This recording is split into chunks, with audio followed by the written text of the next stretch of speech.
तो दोस्तों कैसे हो। आज हम बात करने जा रहे हैं काइजू नंबर 8 एनिमे की। इस एनिमे में हम लोग देखते हैं कि मॉन्स्टर ह्यूमंस पर अटैक करते हैं और उन मॉन्स्टर्स को बोला जाता है काइजू।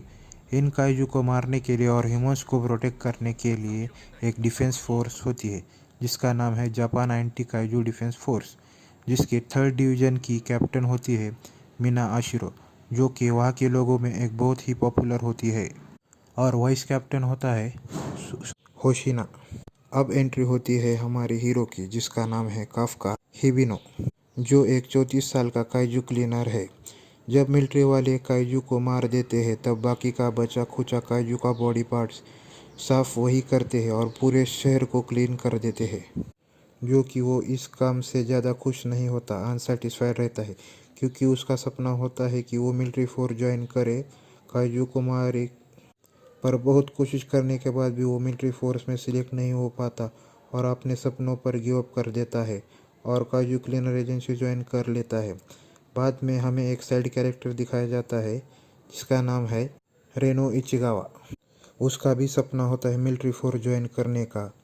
वो भी काइजू क्लीनिंग एजेंसी में काम करता है, अपने हीरो को जूनियर बन जाता है और उसे सेम्पाई कहता है।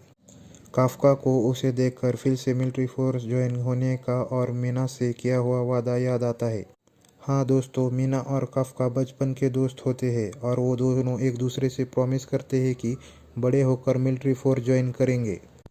मीना तो मिलिट्री फोर्स ज्वाइन करके कैप्टन बन जाती है, पर कुछ वजह से हमारा हीरो डिस्ट्रैक्ट हो जाता है और मिलिट्री फोर्स ज्वाइन नहीं कर पाता। फिर इचिगावा उसे मोटिवेट करता है और वो डिसाइड करते हैं कि वन लास्ट ट्राई करेंगे मिलिट्री फोर्स में सिलेक्ट होने के लिए। वो दोनों मिलिट्री बेस कैंप पर जाते हैं और उनकी मुलाकात होती है वहाँ किकिरो शिनोमिया से, जिसे एक strongest and perfect military officer बनना है उसके पापा के लिए। काफका की फिजिकल एबिलिटी और फिजिकल परफॉर्मेंस तो बहुत ही कम होती है और उसके कॉम्बैट सीट में उसकी परफॉर्मेंस करीब 0 दिखाई जाती है।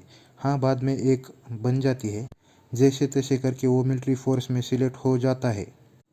ट्रेनिंग पूरी होने के बाद इचिकावा और काफका आराम कर रहे होते हैं, तभी अचानक एक पैरासाइट काइजू काफका के मुंह में घुस जाता है और वह एक काइजू बन जाता है, एक ह्यूमनॉइड काइजू, और उसकी पल से उसकी लाइफ चेंज हो जाती है। अब वो एक ह्यूमनॉइड काइजू बन चुका है। ये बात सिर्फ इचिगावा को ही मालूम होती है। काफका अब एक बहुत ही ओवर पावरफुल काइजू बन चुका है और वो अब ठान लेता है कि इस पावर से वो इंसानों की मदद करेगा और मिया के साइड से साइड खड़े होकर काइजू को हराने में उनकी मदद करेगा। पर वो अपनी आइडेंटिटी सबसे छुपा कर रखता है और जब ज़रूरत हो तभी अपना फॉर्म चेंज करता है और काइजू में बनकर जिसको भी मदद चाहिए उसकी मदद कर देता है।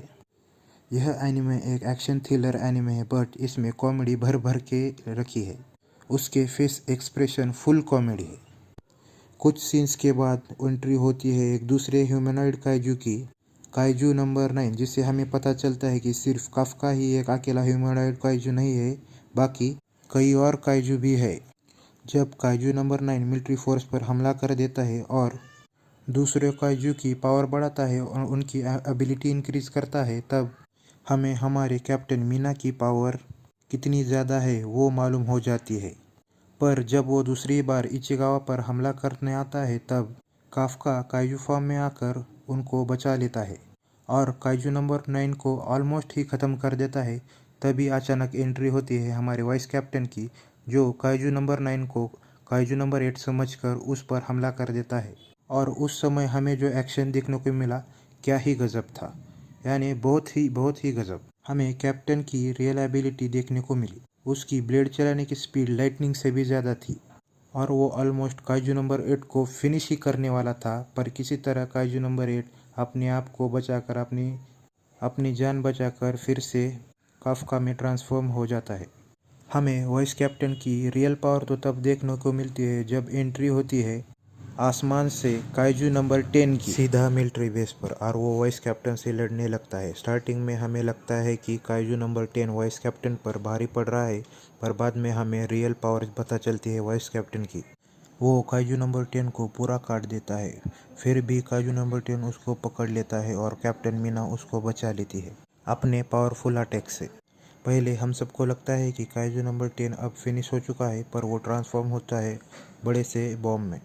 अगर वो बॉम्ब फटा तो सबकी मौत वही हो जाती है, इसलिए सब उस बॉम्ब को डिफ्यूज़ करने के लिए भागते हैं। पर उनसे पहले हमारा हीरो ट्रांसफ़र होकर काइजू नंबर 10 बन जाता है और बॉम्ब को फोड़ने के लिए उसकी तरफ भाग जाता है और अपनी आइडेंटिटी रिवील कर देता है। जो आइडेंटिटी किसी को भी मालूम नहीं होती, वो अब सबको मालूम हो जाती है कि काफका ही काइजू नंबर 8 है। वो अपने एक पंच में ही बॉम्ब को फोड़ देता है, डिस्ट्रॉय कर देता है। पर उसकी आइडेंटिटी आप सबके सामने आ चुकी है कि वही एक काइजू नंबर 8 है। और हमारी मीना उस पर गन तान देती है उसकी आइडेंटिटी रिवील होने के बाद। तो बस यही था काइजू नंबर 8 एपिसोड। तो बस आज के लिए इतना ही, मिलते हैं अगली वीडियो में। तब तक के लिए थैंक्स फॉर वॉचिंग।